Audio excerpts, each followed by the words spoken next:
Hello दोस्तों, आज है 24 नवंबर 2025 दिन सोमवार का। हिंदी तिथि मार्गशीर्ष शुक्ल चतुर्थी। और आइए बात करते हैं आज के मुख्य समाचार, बड़ी खबरें, देश और दुनिया का ताजा अपडेट लेकर हाजिर हो गए। आज का ये वीडियो भी बहुत ही ज्यादा स्पेशल होने वाला है। बहुत ही बड़े बड़े अपडेट और काम की जानकारी आपको देखने को मिलने वाली है। किसान भाइयों के लिए, युवाओं के लिए, पढ़ने वाले बच्चों के लिए, सरकारी कर्मचारियों के लिए, बड़े बुजुर्गों के लिए, माताओं और बहनों के लिए काफी सारे महत्वपूर्ण अपडेट इस वीडियो में देखने को मिलेंगे। वीडियो को आप लाइक और शेयर जरूर कर दीजिएगा। आपका लाइक और शेयर हमें बहुत ज्यादा आशीर्वाद देता है और इसी के बदौलत हम हर रोज आगे बढ़ते हैं। आपका प्यार और सपोर्ट हमें आगे बढ़ाता है, तो प्लीज आप वीडियो को लाइक और शेयर जरूर करिएगा। जैसा कि आपको मालूम है, हर रोज हम अलर्ट करने वाली खबरों से शुरुआत करते हैं। तो आप देखिए, सबसे पहले शुरुआत में 20 लाख के नकली नोट छापने वाला एक डॉक्टर गिरफ्तार हो गया। ये खबर आ रही है मध्य प्रदेश से। मध्य प्रदेश के खंडवा में एक मदरसे में मिले 20 लाख के नकली नोट के मामले में खंडवा पुलिस ने भोपाल से मास्टरमाइंड समेत 3 आरोपियों को गिरफ्तार किया है। मास्टरमाइंड है डॉक्टर प्रतीक नवल के और उसके दोनों साथी भोपाल की गोकुल धाम सोसाइटी में एक ट्रेवल एजेंसी की आड़ में नकली नोट छापते थे। फिलहाल इनको गिरफ्तार कर लिया गया है। दूसरा अलर्ट आप देखिए, उत्तर प्रदेश के लखनऊ में 18 क्विंटल मिलावटी पनीर पकड़ा गया है। जांच रिपोर्ट में फेल होने पर उसे नष्ट कराया गया। हरियाणा नंबर के ट्रक से बाराबंकी ले जाया जा रहा था। लखनऊ में FSDA यानी खाद्य सुरक्षा विभाग ने 18 क्विंटल मिलावटी पनीर से लदा एक ट्रक पकड़ा।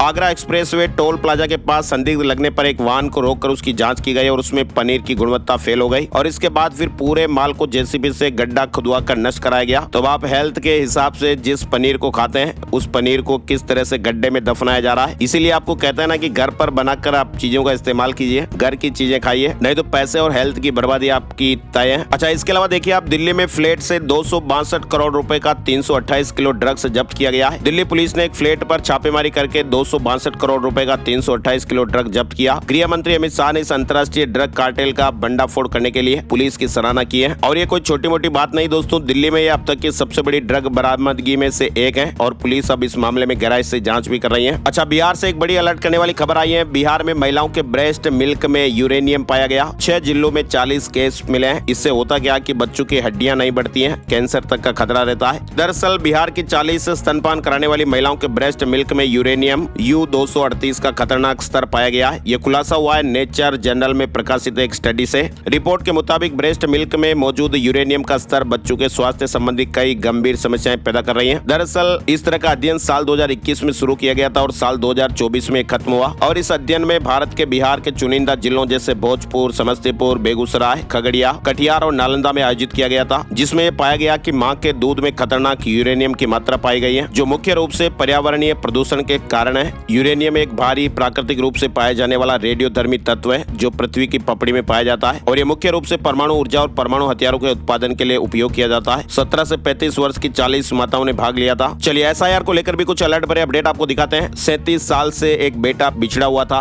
और वो SIR के चलते परिवार से मिल गया। बंगाल में ये अनोखी घटना देखने को मिली है, जिसे सुनकर लोग भी हैरान है और परेशान भी। दरअसल ये मामला ही कुछ ऐसा है, लोग समझ नहीं पा रहे हैं कि इसे चमत्कार कहा जाए या फिर SIR का कमाल। पश्चिम बंगाल के पुरुलिया के एक छोटे से गाँव में पिछले 37 साल से बिछड़ा एक बेटा SIR के चलते अपने घर लौट आया और अपने परिवार से मिल पाया है। इधर आपको बताएं, 19 दिन में 6 राज्यों में 15 BLO की जाने जा चुकी है। SIR अभियान के दौरान गुजरात, मध्य प्रदेश में 4, बंगाल में 3, राजस्थान, तमिलनाडु और केरल में 3 जाने गई हैं। कुछ जगह खुद ही ने जान दे दी, कुछ जगह पर हार्ट अटैक की घटनाएं भी सामने आई। वहीं मृतकों के परिजनों ने ज्यादा काम और लक्ष्य पूरा करने के दबाव को भी मौत का कारण बताया है। बंगाल में इसी के खिलाफ मोर्चा, सड़कों पर उतरेंगे BLO। तृणमूल कांग्रेस ने चुनाव आयोग पर BLO पर अत्यधिक बोझ डालने का आरोप लगाया है। वहीं BLO अधिकार रक्षा मंच ने इसी के खिलाफ आज सड़क पर उतरने का प्लान बनाया है। बताया जा रहा है कि सोमवार दोपहर 12 बजे कॉलेज स्ट्रीट से जुलूस शुरू होगा और ये फिर आयोग कार्यालय पहुंचेगा। इधर देखिए आप, पश्चिम बंगाल में SIR के दौरान एक बड़ा खुलासा भी हुआ है। चुनाव आयोग ने फिलहाल जांच के आदेश दे दिए हैं। महिला से जुड़ा एक मामला है। बताया जा रहा है कि एक महिला के नाम पर 44 नकली EPIC कार्ड का खुलासा हुआ है। अभी तक तो हो क्या रहा था कि SIR के दौरान किसी आदमी के 1 तो किसी के 2 तो किसी के 3 कार्ड सामने आ रहे थे, लेकिन पश्चिम बंगाल का ये मामला, यहाँ पर एक महिला के नाम पर 44 कार्ड मिलने की जानकारी सामने आई है। चुनाव आयोग के मुताबिक दुर्गापुर पांडवेश्वर विधानसभा में यह मामला सामने आया और आयोग ने इस विधानसभा के 47 बूथों के जांच के आदेश दिए। इधर आप देखिए, पश्चिम बंगाल के हकीमपुर बॉर्डर पर SIR के डर से बांग्लादेशी घुसपैठियों की भीड़ उमड़ रही है। इनमें से कई साल 2002 के बाद अवैध रूप से भारत में दाखिल हुए हैं और वे परिवार समेत अब वापस लौटने की फिराक में है। और दूसरी ओर कई इलाकों में ऐसे लोग मिल रहे हैं जिनके नाम SIR 2002 की लिस्ट में नहीं है। और ऐसे में पश्चिम बंगाल के उत्तर 24 परगना जिला के बांग्लादेश से सटे हकीमपुर बॉर्डर, सैकड़ों लोग बक्से और बैग लेकर यहाँ इंतजार कर रहे हैं। वे बॉर्डर पार करके बांग्लादेश लौट जाने की फिराक में है। इसके अलावा आप देखिए छत्तीसगढ़ के पूर्व उप मुख्यमंत्री टीएस सिंहदेव ने भी एसआईआर प्रक्रिया पर सवाल उठाए हैं। उन्होंने एसआईआर फॉर्म भरने की प्रक्रिया को जटिल बताया, कठिन बताया है। उन्होंने कहा कि एमए पास होने के बाद भी फॉर्म भरने में मेरे पसीने छूट गए। कांग्रेस ने एसआईआर की समय सीमा 3 महीने बढ़ाने की मांग की है। साथ ही आप देखिए कांग्रेस नेता राहुल गांधी ने भी एसआईआर को लेकर एक बार फिर सरकार और चुनाव आयोग पर हमला बोला है। एसआईआर की वजह से देश भर में अभी अफरा तफरी का माहौल भी है और इसकी वजह से पिछले करीब 3 हफ्तों में 15 से 16 बूथ बीएलओ की जान भी चली गई। ऐसे अपडेट्स भी खबरें मिल रही हैं। राहुल गांधी ने कहा कि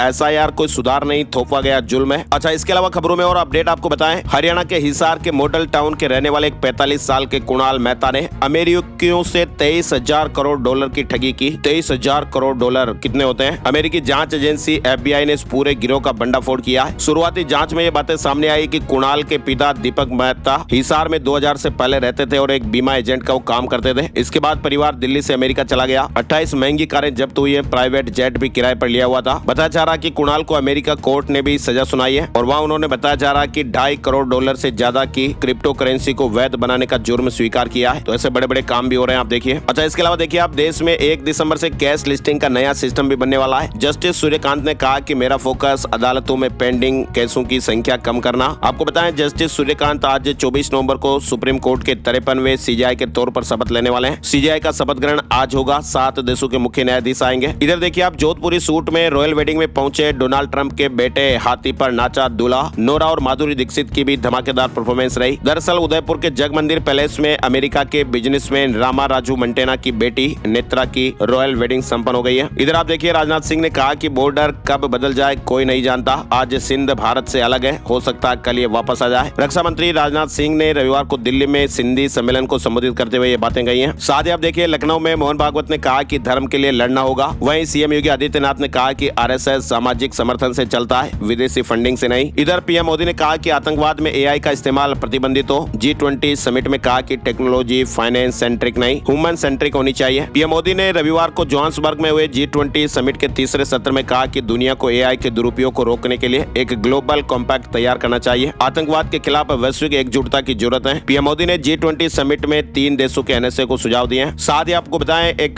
चक्रवाती तूफान भी आने वाला है। बंगाल की खाड़ी में एक बार फिर से चक्रवाती तूफान बन रहा है और इसका नाम है सेन्यार। मौसम विभाग ने भी अलर्ट जारी किया है। बंगाल की खाड़ी में एक शक्तिशाली चक्रवाती सिस्टम सेन्यार बन रहा है जो 26 नवंबर तक तूफान का रूप ले सकता है। अंडमान सागर में लो प्रेशर के कारण यह धीरे धीरे मजबूत होकर डीप डिप्रेशन और फिर साइक्लोन में बदलेगा। आईएमडी ने अंडमान निकोबार में भारी बारिश और तेज हवाओं की चेतावनी दी है और मछुआरों को समुद्र में न जाने की सलाह दी गई है। 26 नवंबर के आसपास साइक्लोनिक तूफान सेन्यार बनने की राह पर है। बांग्लादेश की अंतरिम सरकार ने भारत को लेटर भेजा है। शेख हसीना के प्रत्यर्पण की मांग की गई है। हसीना इस समय भारत में है। वहीं देखिए आप पाकिस्तान का झूठ एक बार फिर से बेनकाब हुआ है। फ्रांसीसी नेवी ने ऑपरेशन सिंदूर में राफेल गिराने का दावा खारिज कर दिया। पाकिस्तान का झूठा प्रचार एक बार फिर दुनिया के सामने उजागर हुआ है। अपनी सेना को भारत से बेहतर दिखाने की कोशिश में पाकिस्तानी मीडिया ने फर्जी खबरें फैलाई थी और उसमें यह दावा किया गया था कि मई में भारत के ऑपरेशन सिंदूर के दौरान पाकिस्तान ने भारतीय राफेल लड़ाकू विमान गिराए थे। लेकिन एक रिपोर्ट आई है जिसमें फ्रांस की नौसेना के कमांडर के बयान को गलत तरीके से पेश किया गया। तो ये झूठ एक बार फिर से झूठ ही साबित हुआ। इधर आप देखिए बड़ी खबर, चीन और जापान के बीच भी तनाव बढ़ता जा रहा है। अब जिनपिंग ने सख्त एक्शन लिया है। ताइवान को लेकर जापान और चीन के बीच तनाव बढ़ रहा है। जापान के ताइवान को लेकर दिए बयान पर अब चीन भड़क गया है। बीजिंग ने इसे संयुक्त राष्ट्र यानी यूएन तक पहुंचाते हुए जापान पर भ्रामक बयान देने के आरोप लगाए हैं। इधर देखिए आप अमेरिका का यह इलाका अंधेरे में डूब जाएगा। 2 महीने तक सूरज नहीं निकलेगा। सर्दियों ने दस्तक दे दी और अब सभी लोग कड़कड़ाती ठंड के बाद राहत की धूप का इंतजार करने लग रहे हैं। लेकिन आपको बताएं दोस्तों, दुनिया में एक जगह ऐसी भी है जो अब अंधेरे में डूबने वाली है और यहाँ पर 64 दिन तक उजाला नहीं होगा। अमेरिका का एक शहर कई महीनों के लिए अंधेरे में डूबने वाला है। अलास्का के उटकियाकविक के निवासी अगले 64 दिनों के लिए सूरज को नहीं देख पाएंगे। साथ ही आप देखिए जहरीली हवा में सांस ले रही दिल्ली अगले 2 दिन राजधानी पर भारी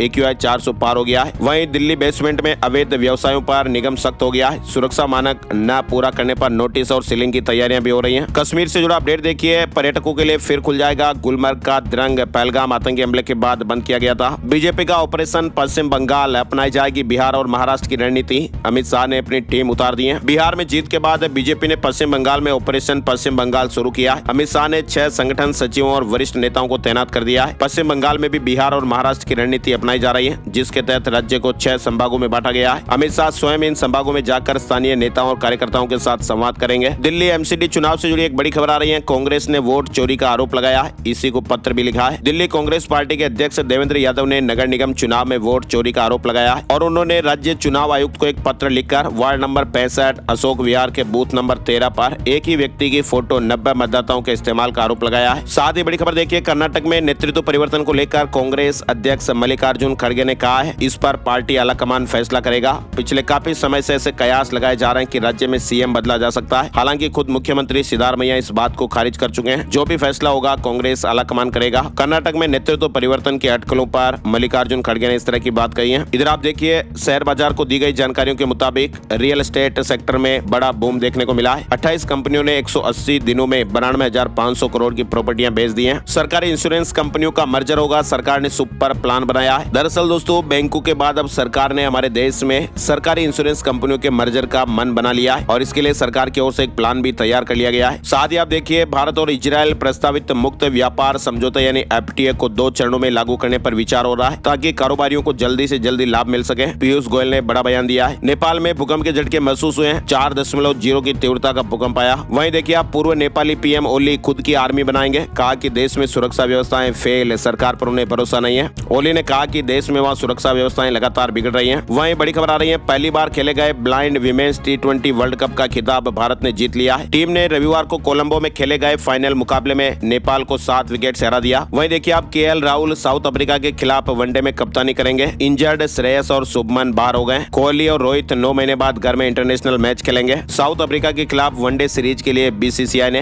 भारतीय टीम का ऐलान कर दिया है। G20 में पहली बार मेजबानी हैंडओवर नहीं हुई है। डोनाल्ड ट्रंप के न आने से साउथ अफ्रीका नाराज भी था। साउथ अफ्रीका में 20वां G20 समिट रविवार को बिना औपचारिक हैंडओवर के समाप्त हो गया। मतलब दोस्तों, साउथ अफ्रीकी राष्ट्रपति सिरिल रामाफोसा ने किसी भी अमेरिकी अधिकारी को गवेल यानी अध्यक्षता का प्रतीक हथौड़ा नहीं सौंपा। विदेश मंत्री रोनाल्ड लामोला ने कहा कि कोई भी औपचारिक हैंडओवर सेरेमनी नहीं होगी और अमेरिका चाहे तो फिर सोमवार से ही दक्षिण अफ्रीका के विदेश मंत्रालय के दफ्तर से G20 से जुड़े डॉक्यूमेंट ले सकते हैं। बड़ी खबर आ रही है, नए लेबर कोड से टेक होम सैलरी कम हो सकती है। बेसिक पे अब CTC का कम से कम 50% होना जरूरी। PF और ग्रेच्युटी कंट्रीब्यूशन भी बढ़ेगा। अभी हाल ही में आपको पता ही है, केंद्र सरकार ने 29 पुराने लेबर लॉज को 4 नए कोड में मिला दिया है और 21 नवंबर 2025 से ये वेज कोड लागू भी हो गए और इसके तहत अब कंपनियों को अपना सैलरी स्ट्रक्चर बदलना पड़ेगा, जिसमें बेसिक सैलरी टोटल CTC का कम से कम 50% होना जरूरी है। चंडीगढ़ का स्टेटस बदलने पर केंद्र का U-टर्न, कहा कि इस संसद सत्र में नहीं ला रहे हैं। बिल से पंजाब हरियाणा से संबंधों पर फर्क नहीं। चंडीगढ़ के स्टेटस बदलने को लेकर केंद्र सरकार ने फिलहाल इंकार कर दिया है। गृह मंत्रालय ने कहा कि इस प्रस्ताव पर न तो भी कोई अंतिम निर्णय हुआ है और नए शीतकालीन सत्र में इससे संबंधित कोई बिल लाने की योजना है। पर्याप्त विचार विमर्श के बाद ही बिल लाया जाएगा। अभी हाल ही में ये खबरें आई थी और बताया जा रहा था कि केंद्र सरकार 1 से 19 दिसंबर के शीतकालीन सत्र में ऐसा बिल ला सकती है, जिससे चंडीगढ़ को संविधान के आर्टिकल 239 की जगह 240 में शामिल किया जाएगा। लेकिन फिलहाल केंद्र सरकार ने ऐसा करने से इंकार कर दिया है ना। और हरियाणा में बिजनेस आवर्स 1 घंटे बढ़ा है। ओवर टाइम 106 घंटे बढ़ाया गया।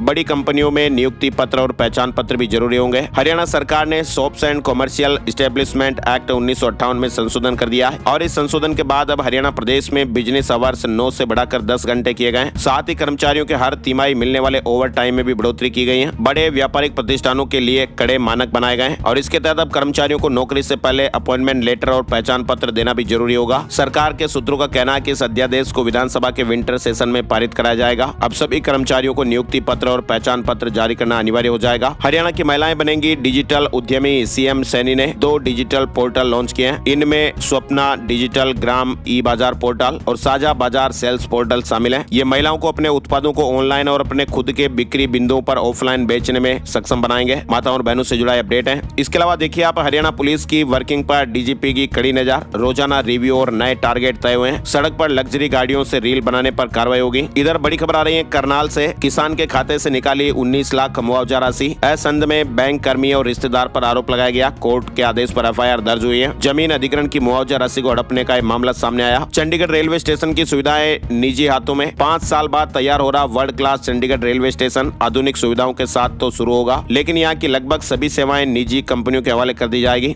ऐसे अपडेट चल रहे हैं। वहीं देखिए आप, EMI नहीं देने पर आईफोन बंद हो गए। उत्तर प्रदेश सहारनपुर से जुड़ी खबर है। सहारनपुर में लोगों ने कहा कि नकली फोन दे दिए। सभी एक ही दुकान से खरीदे गए थे। दरअसल सहारनपुर में 100 से अधिक आईफोन बंद हो गए। ग्राहकों ने कस्टमर ने बताया कि फोन चलते चलते अचानक रीसेट हो गए और फिर चलना बंद हो गए। वहीं मोबाइल के मालिक ने कहा कि जिस दुकान से मोबाइल लिए थे उसके मालिक ने कहा कि उनमें से 20 लोग तो ऐसे थे जिन्होंने एक भी किस्त नहीं भरी, वो फिर भी हल्ला मचा रहे हैं। इधर आप देखिए, बड़ी खबर आ रही है। ग्रेड ग्रेटर नोएडा में यूपी बोर्ड की हाई स्कूल और इंटरमीडिएट परीक्षाओं के लिए केंद्रों की सूची 27 नवंबर को जारी होगी। CCTV, double lock, boundary wall अनिवार्य रहेगी। यूपी बोर्ड ने सेंटरों के नियम को सख्त किया है। इसके अलावा देखिए आप, मध्य प्रदेश सरकार का किसान भाइयों को तोहफा, 2600 रुपए क्विंटल एमएसपी पर गेहूं की खरीद होगी। मध्य प्रदेश सरकार ने किसानों को एक बड़ी राहत दी है। मुख्यमंत्री मोहन यादव ने घोषणा की है कि राज्य में गेहूं की खरीदी 2600 रुपए प्रति क्विंटल एमएसपी पर की जाएगी। 13 दिसंबर को नेशनल लोक अदालत, राष्ट्रीय विधिक सेवा प्राधिकरण नई दिल्ली और मध्य प्रदेश राज्य विधिक सेवा प्राधिकरण जबलपुर के निर्देश में 13 दिसंबर को नेशनल लोक अदालत का आयोजन किया जाएगा और इसमें कई मामलों को निपटाया जाएगा। मध्य प्रदेश में भी अगले 5 दिन शीतलहर से राहत मिलेगी, कोहरा रहेगा। भोपाल के ग्रीन पार्क कॉलोनी में 12 कारों में तोड़फोड़ की घटना सामने आई है। 3 बाइकों पर आए बदमाशों ने इस वारदात को अंजाम दिया। पुलिस जांच में जुटी हुई है। वहीं मध्य प्रदेश बोर्ड ने कक्षा 3 से 8वीं की अर्धवार्षिक परीक्षा की तारीखें घोषित कर दी है। परीक्षाएं 8 दिसंबर से शुरू होगी। हिमाचल बीजेपी अध्यक्ष बिंदल ने कहा कि प्रदेश में माफिया राज कायम। 4 दिसंबर को धर्मशाला में विरोध प्रदर्शन होगा। कानून व्यवस्था पर भी सरकार को घेरा। इधर हिमाचल में एसएफआई ने सरकार के खिलाफ मोर्चा खोल दिया है। स्कूल कॉलेज बंद करने पर रोष, विधानसभा घेराव की भी चेतावनी। हिमाचल प्रदेश में छात्र संगठन एसएफआई ने सुक्खू सरकार के छात्र विरोधी निर्णयों के खिलाफ मोर्चा खोला है। शिमला में नए लेबर कोड का भी विरोध देखने को मिल रहा है। Luhri hydro project workers union ने रोष जताया। 26 नवंबर को बड़े प्रदर्शन की घोषणा। इधर हिमाचल प्रदेश में 28 नवंबर तक बारिश और बर्फबारी नहीं होगी। मौसम विभाग शिमला के अनुसार राज्य में 28 नवंबर तक मौसम शुष्क बना रहेगा। इधर आपको बताएं राजस्थान से जुड़े अपडेट। राजस्थान में 85 नई पंचायत समितियां बनाई गई। अब 450 प्रधान बनेंगे। राजस्थान के 41 में से 33 जिलों में 85 नई पंचायत समितियां बनाई गई हैं और 40 जिलों में पुनर्गठन किया है। नई पंचायत समितियां बनाने की अधिसूचना जारी हो चुकी है और 8 जिलों में कोई नई पंचायत समिति नहीं बनाई है। साथ ही आपको बताएं लंबे इंतजार के बाद राजस्थान शिक्षा विभाग ने राज्य भर के 620 प्रिंसिपल के ट्रांसफर कर दिए। कई शिक्षक नेताओं को भी जिले से बाहर भेजा। संशोधन के इंतजार में बैठे अधिकांश निराश भी हुए। वहीं जयपुर में आलू 6, प्याज 8 रुपए किलो बिक रहा। डिमांड कम होने से दाम टूट गए। नवंबर तक पुराना स्टॉक नहीं बिका तो फिर फेंकना पड़ सकता है। जयपुर की मुहाना मंडी में आलू प्याज की ज्यादा आवक होने के कारण रेट एकदम धड़ाम हो गए, गिर गए। साइकिलिंग के क्षेत्र में बीकानेर ने रविवार को इतिहास रचा। इस रैली में देश और दुनिया के 600 से ज्यादा साइकिल धावक 100 और 200 किलोमीटर की स्पर्धाओं में 27 लाख रुपए के नकद पुरस्कार जीतने के लिए ट्रैक पर उतरे। इधर उदयपुर से बड़ी खबर आ रही है। आचार्य महाश्रमण सोमवार 24 नवंबर को सुबह 9 बजे बलीचा से शहर की सीमा में प्रवेश करेंगे। बड़ी संख्या में समाज के लोग पहुंचेंगे। साथ ही आप देखिए मुख्यमंत्री भजनलाल शर्मा ने रविवार को मुख्यमंत्री निवास पर बच्चों को पोलियो प्रतिरक्षक दवा पिलाकर राज्य स्तरीय उपराष्ट्रीय पल्स पोलियो अभियान का शुभारंभ किया। सभी अभिभावक अपने 5 साल तक के बच्चों को पोलियो की दवा अवश्य पिलाएं। जन्म से लेकर 5 साल तक के बच्चों को पोलियो की दवा पिलानी है। 2 बूंद दवा ही पोलियो से रक्षा करेगी। पोलियो एक संक्रामक रोग है जो बच्चे के जीवन के लिए घातक हो सकता है। साथ ही आपको बताएं राजस्थान में आज 24 नवंबर से 5 दिसंबर के बीच पहली बार खेलो इंडिया यूनिवर्सिटी गेम्स की मेजबानी होने जा रही है और देश भर की 200 से ज्यादा यूनिवर्सिटी के स्टूडेंट हिस्सा लेंगे। इसमें करीब 5000 खिलाड़ियों समेत 7000 से अधिक प्रतिभागी हिस्सा लेंगे। खेलो इंडिया यूनिवर्सिटी गेम्स की ओपनिंग सेरेमनी आज होने वाली है। छत्तीसगढ़ से बड़ी खबर देखिए। छत्तीसगढ़ के 19 ठिकानों पर एसीबी और ईओडब्ल्यू की रेड हुई है। पूर्व आबकारी आयुक्त के घर पर भी छापेमारी हुई। साथ ही बड़ी खबर देखिए आप, नक्सलियों की सेंट्रल कमेटी ने यह माना कि पिछले 11 महीने में देश भर में उनके कुल 320 साथी मारे गए। इनमें 8 सेंट्रल कमेटी के सदस्य हैं जबकि 15 राज्य समिति के मेंबर भी हैं। नक्सल संगठन की सेंट्रल कमेटी ने 17 पेज का एक बुकलेट जारी किया है। इधर हैदराबाद में 37 नक्सलियों ने सरेंडर किया है, हथियार सौंप दिए। हिडमा से भी लिंक निकला है। हैदराबाद में 37 नक्सलियों ने हथियार समेत आत्मसमर्पण किया। बड़ी खबर आ रही है छत्तीसगढ़ विधानसभा का शीतकालीन सत्र 14 दिसंबर से शुरू होकर 17 दिसंबर तक यानी 4 दिनों तक चलेगा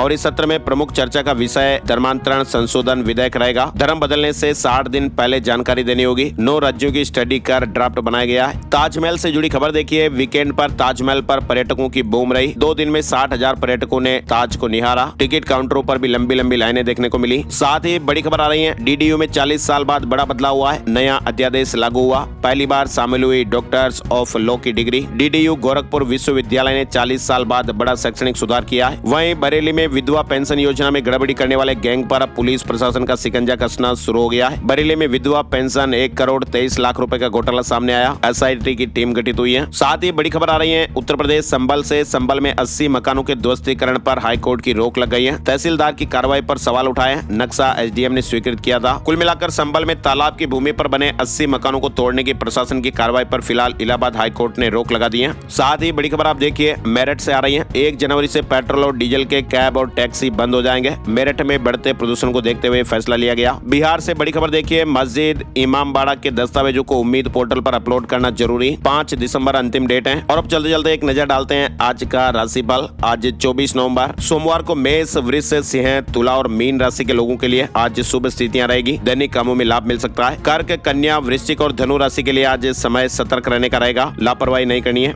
मिथुन, मकर और कुंभ राशि के लिए आज समय सामान्य रहेगा। इन लोगों को मेहनत के अनुसार लाभ जरूर मिलेगा। आज के मुख्य समाचार के वीडियो में फिलहाल बस इतनी खबरें। ये वीडियो आपको कैसा लगा कमेंट करके जरूर बताइएगा और ऐसी ताजा खबरों का वीडियो हम हर रोज आपके लिए जरूर लेकर आते हैं और इसके लिए आप एक प्यार भरा सा इस वीडियो को लाइक कर दीजिएगा और इस वीडियो को आप अपने यार दोस्तों के साथ, जो आपको शेयर वाला बटन दिख रहा है ना मोबाइल पर, इसे आप जरूर दबाइएगा। आपके लाइक और शेयर करने की वजह से ही हमें मोटिवेशन मिलता है, तो प्लीज आप लाइक और शेयर जरूर करिएगा। नए वीडियो में जल्दी फिर मिलते हैं, तब तक के लिए जय हिंद, जय भारत, वंदे मातरम।